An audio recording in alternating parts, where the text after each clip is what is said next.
성도 여러분 안녕하십니까? 오늘 우리가 함께 묵상할 말씀은 누가복음 5장입니다. 누가복음 5장부터 갈릴리 봉사가 본격적으로 시작됩니다. 갈릴리 호숫가에서 고기 잡는 어부들을 제자로 부르신 이야기와 나병 환자를 깨끗게 하신 일, 중풍병자를 치료하신 것, 세관에서 마태를 부르신 일과 금식 논쟁 등을 기록하고 있습니다. 공간복음서 모두가 취급한 유명한 이야기들입니다. 예수님 당시 알려진 모든 질병 중에 나병은 가장 무서운 병이었습니다. 그 불치성과 전염성 그리고 그 병이 희생자에게 끼치는 끔찍스러운 결과 등은 사람들을 공포로 가득 차게 했습니다. 유대인들 간의 이 질병은 죄 때문에 받는 심판으로 여겨졌고 죄의 상징으로 간주되었습니다. 나병 환자는 그의 친구와 인척을 떠나서 격리된 곳에 살았으며 사람들이 가까이 오면 부정하다 라고 소리를 질러 경고하여야 했습니다. 제사장의 엄격한 심사를 받고 난 후에야 그가 완치되었다는 것을 인정받을 수가 있었습니다. 아무도 만지지 못하는 무서운 병자에게 예수님께서 손을 대시며 내가 원하노니 깨끗함을 받으라 라고 하십니다. 버림받은 자, 손댈 수 없는 자에게도 예수님께서는 손을 내밀어 주십니다.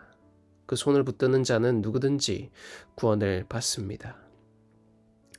우리의 죄가 나병처럼 흉측할지라도 우리가 회개의 손을 내밀면 예수님께서는 내가 원하노니 깨끗함을 받으라 라고 말씀하시고 즉각적으로 용서해 주십니다. 그런 나병 환자들에게 예수님께서는 그가 고쳐주셨다는 것을 말하지 말라고 엄중히 경고하십니다. 일반적으로 유대인들에게는 병고침을 받은 것을 말하지 말라고 엄히 말씀하셨습니다. 소문이 나면 병자들이 몰려오게 되고 병 고치는 것이 주 업무가 되면 그의 사명이 오해를 받게 되며 정치적인 메시아로 추대될 위험이 있었기 때문입니다. 그러나 이방인들은 그럴 염려가 없었기 때문에 가서 전하라고 하셨습니다. 이어 나음을 입은 중풍병자의 이야기가 기록됩니다. 중풍병자의 친구들이 지붕을 뚫고 병자를 달아 내리는 일이 가능했던 이유는 당시 팔레스타인 가옥 구조의 특수성 때문이었습니다. 당시 팔레스타인 지방의 전통적인 가옥은 지붕이 평면이었고 집 옆에는 지붕으로 올라가는 계단이 있었습니다.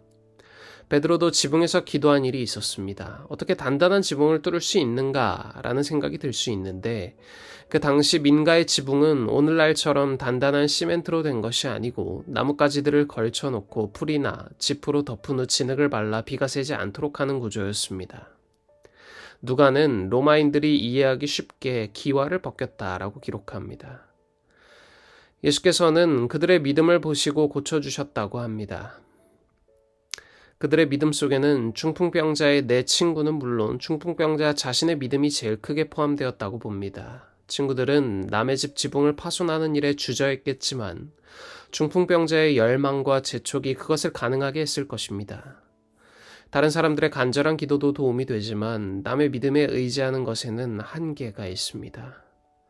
중풍병자의 이야기는 공간복음서 모두가 기록하고 있을 만큼 중요한 사건입니다. 복음서가 이 이야기를 통해서 가르쳐주고 싶은 교훈은 무엇일까요?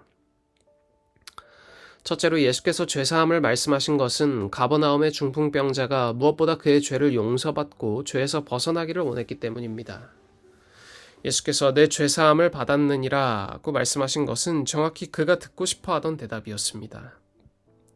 그 순간 그는 영혼과 육체가 온전히 치료되었음을 알았습니다. 둘째로 예수님께 죄를 사하는 권세가 있으시다는 것을 명확하게 하기 위함이었습니다. 그것은 하나님의 아들이심을 선포하는 것과 마찬가지였습니다. 오직 하나님만이 죄를 사하실 수 있기 때문입니다. 사랑하는 성도 여러분, 누가복음 5장은 갈릴리 사역의 시작을 알리며 예수 그리스도께서 죄와 질병, 사회적 단절 속에 신음하던 이들을 찾아오시는 구원의 모습을 우리에게 보여줍니다. 나병 환자에게 손을 내미시고 중풍병자에게 죄사함을 선언하시는 주님은 단지 육체의 회복만이 아니라 죄로부터의 자유와 관계의 회복을 주시기 위해 이 땅에 오셨습니다. 예수님은 세상이 부정하다고 손대지 못하는 자를 만지셨고 사회가 외면한 자를 품으셨습니다. 내가 원하노니 깨끗함을 받으라 라는 그 말씀은 오늘 우리에게도 동일하게 들려오는 하나님의 은혜의 음성입니다. 우리의 마음이 죄와 절망으로 굳어 있을 때 주님은 여전히 그 손을 내밀고 계십니다.